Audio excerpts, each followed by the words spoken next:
In the long, long ago, people bartered. They traded things they had for things they wanted. I'll trade you my raspberries for that there pot pie. Pada mulanya, orang bertransaksi dengan tukar-menukar barang atau disebut barter.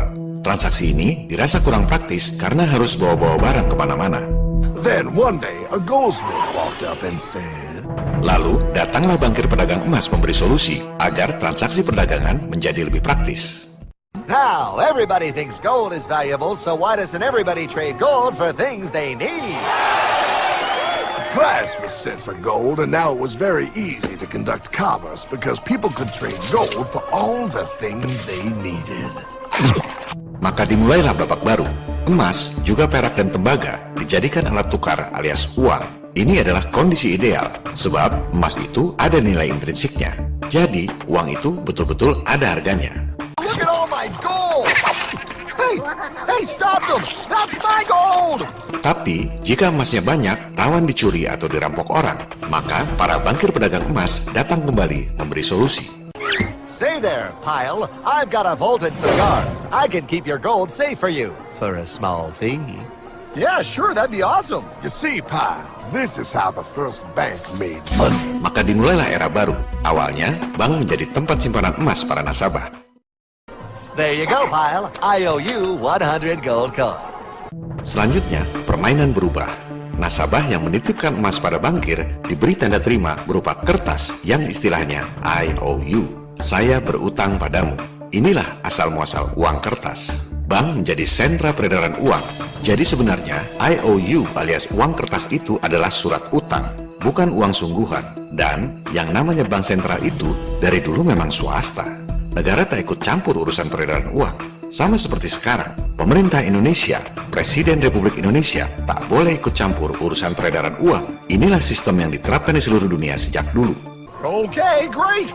Come back anytime and redeem your gold when you want it. It'll be right here in my vault. Now you're holding the very first paper money, Pile. Wow, this is great. It all makes sense. Oh, that's right. It was good, and everybody started using IOUs because everybody knew the IOU was as good as gold. Inilah persepsi yang dikembangkan. Persepsinya, kertas yang sebenarnya tak ada nilainya itu, jika diterbitkan oleh para bankir, jadi bernilai sama dengan emas. Padahal, orang tak pernah lihat emasnya di mana dan seberapa banyak. Para bankir swasta menjelma jadi Tuhan yang menciptakan kertas jadi senilai emas. Luar biasa. Wow, this candy is really a good price. 1 IOU. I'm getting some more for later. Hey, wait a minute, it was just 1 IOU. 10 IOUs for chocolate? You can't just raise prices like that. Maka terjadilah problem besar sampai sekarang. Kebanyakan orang tak tahu beda antara money dengan currency. Itu dua hal yang sangat beda. Apalagi dalam bahasa Indonesia, money itu uang, currency itu mata uang. Orang tak tahu apa bedanya. Do you know what this is?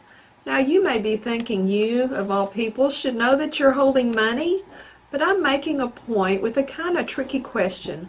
What I'm really holding is currency. Currency and money are actually very different. Uang alias money itu ada nilai intrinsiknya. Emas ada harganya.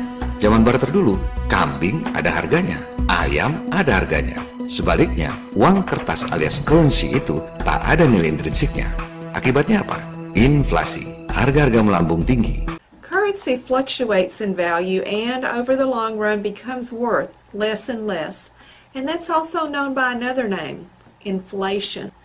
I call inflation the silent currency killer because you can't see it, you can't hear it, you can't smell it. You just get hit by it. When you go to the grocery or the gas station or go to buy a car, zap, the price is higher. It gets you as surely as a rattlesnake bites you. At least a rattlesnake has the courtesy to warn you. So consider this video your warning. Inflation will kill your savings if you let it. Inilah sistem yang menguntungkan segelintir elit yang punya hak nyetak duit dengan merugikan umat manusia lain di dunia. That's not fair. Oh, if you think that's not fair, you're gonna love the next part. What's he doing? How do banks make money, Pile? Problem pun bertambah lagi.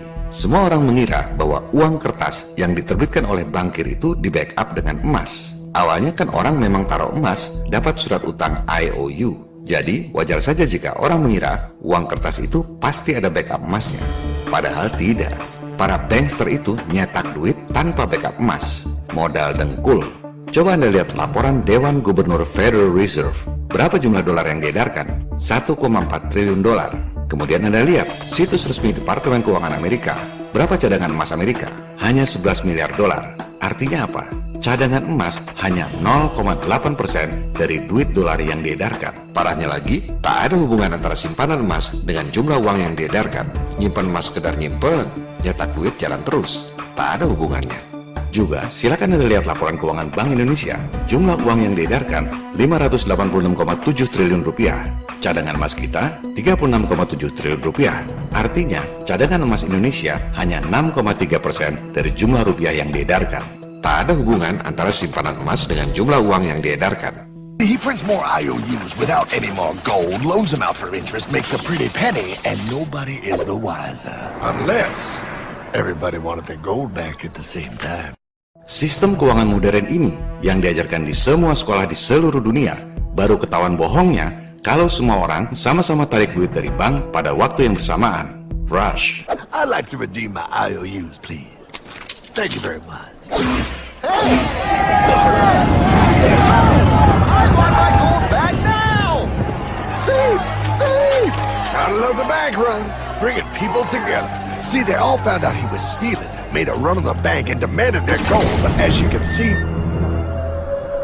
there ain't no gold to get. Mari kita dalami tentang uang dan bankster ini. Motivasi dibalik kebohongan bumi globe. Bank berasal dari kata bench bahasa Inggris, yang asalnya dari bahasa Italia, banca, yang artinya bangku. Zaman dulu, kuil-kuil dipenuhi oleh para pendeta merangkap bankir. Mereka berdagang di sekeliling kuil dengan menaruh bangku-bangku penukaran uang emas. Banca, bank.